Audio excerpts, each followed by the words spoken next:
जय गिरिराज, जय आदिनाथ, जय गुरुदेव। पालीताना का प्रसंग।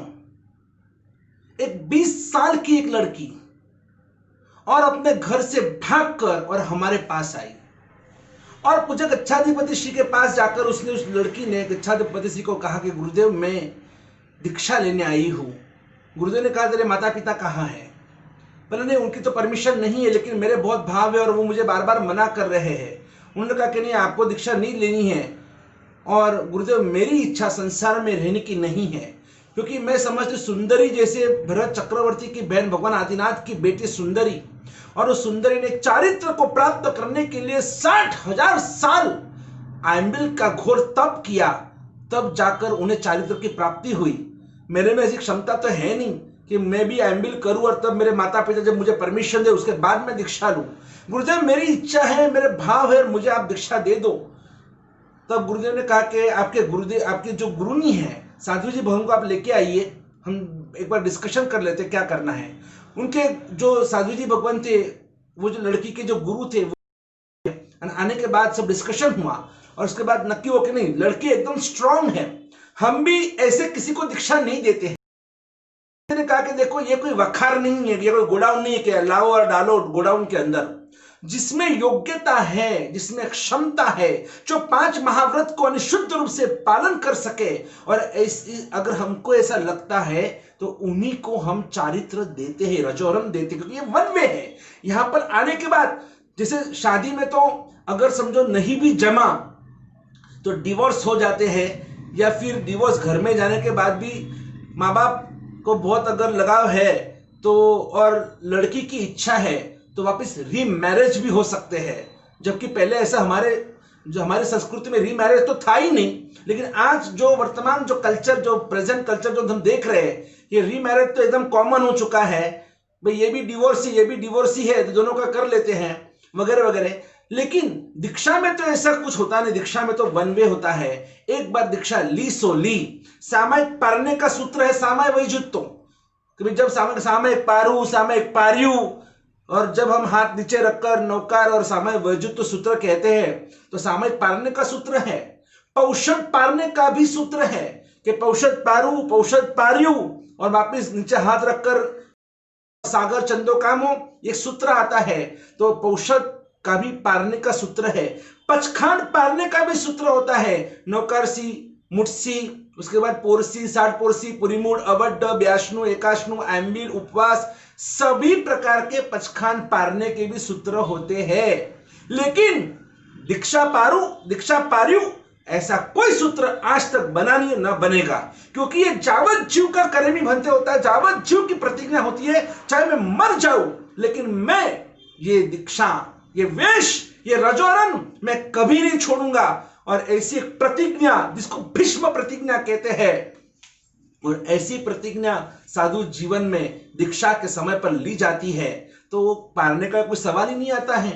इसलिए दीक्षा देने से पहले जिसमें योग्यता है, क्षमता है, वो देखकर ही और गुरु भगवान दीक्षा देते हैं।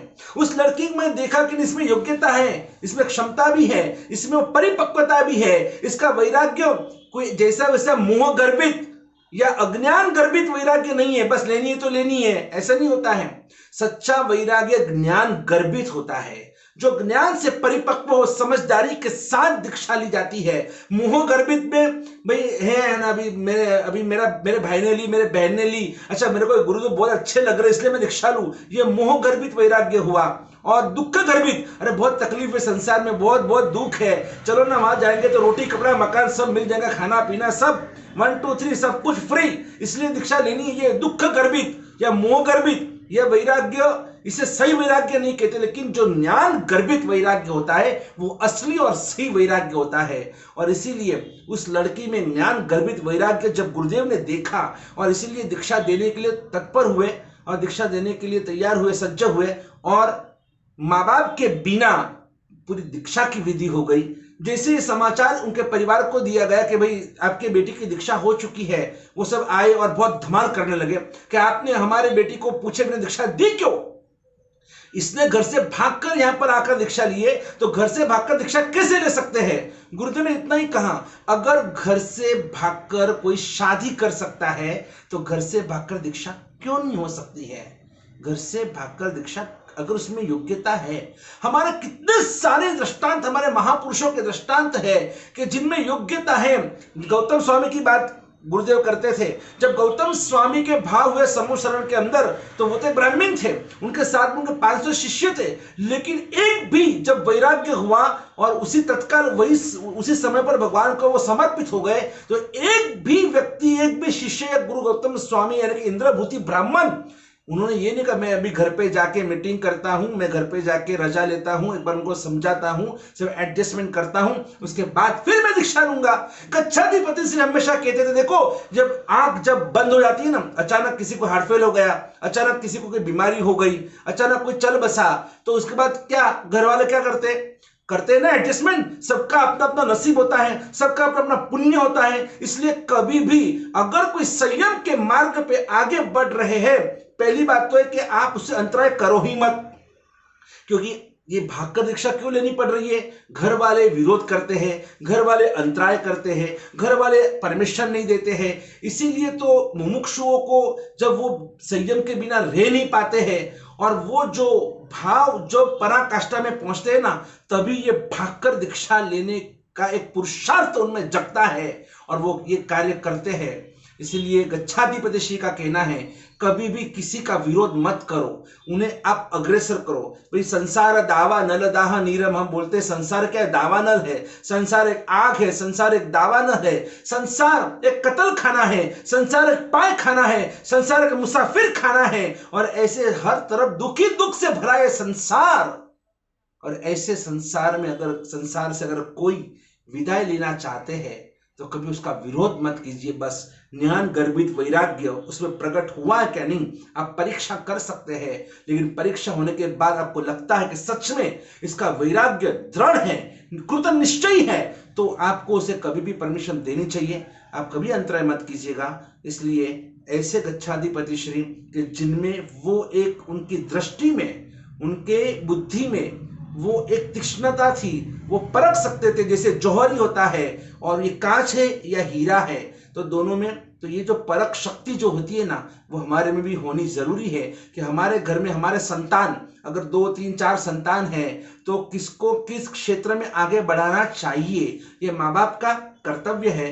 जैसे गुरु का कर्तव्य वैसे माँ बाप का भी कर्तव्य होता है कि जिसमें जो शक्ति है, जिसमें जो सामर्थ्य है, जिसमें जो सत्व है, जिसमें जो लगन है, जिसमें हॉबी है, उसको क्षेत्र में आपको आगे बढ़ाना चाहिए, ताकि आपके बच्चे आपके खिलाफ ना हो जाए, किसी को इस तरह से घर से ना भागकर शादी करनी पड़े, ना भागकर दीक्षा लेनी पड़े। इसलिए आपको फ्रेंडली रिलेशनशिप आपके बेटों के साथ, आपके बेटियों के साथ, आपको सबको इस तरह से व्यवहार, सुमधुर व्यवहार आपको हर आपके घर के सदस्यों के साथ करना चाहिए। अगर ऐसा कर भी दे, ऐसा कोई स्टेप ले ले, तो डोंट क्रिटिसाइज, उन्हें क्रिटिसाइज मत कीजिए, उन्हें धिक्कारिए मत, उन्हें तिरस्कृत मत कीजिए। आप बस चलो जो हुआ सो हुआ, अब उसको आगे बढ़ाने के लिए आप उन्हें आशीर्वाद दीजिए, आप उन्हें प्रेरणा दीजिए। हाँ, इतना ही है कि मार्ग गलत नहीं होना चाहिए, अगर सही मार्ग है और जिससे उस आत्मा का उत्थान है, उसकी उन्नति है, बस तो उसे आगे बढ़ाओ, उसे प्रेरणा करो। बाकी गलत मार्ग है आप जरूर विरोध कीजिए, सही मार्ग का कभी विरोध नहीं होना चाहिए। इसका ध्यान रखिए, आगे बढ़िए। यही गुरुदेव का ये एक बहुत जो परख शक्ति का जो गुण है, बस वो गुण हम सब में आए और हम भी सबको बराबर परख सके, हम सबको बराबर हम जांच सके और सभी को आगे बढ़ा सके। इसी मनोकामना के साथ बोले पूज्यपाद वर्तमान गच्छाधिपति आचार्य दौलत सागर सुरेश्वर जी महाराज की जय हो।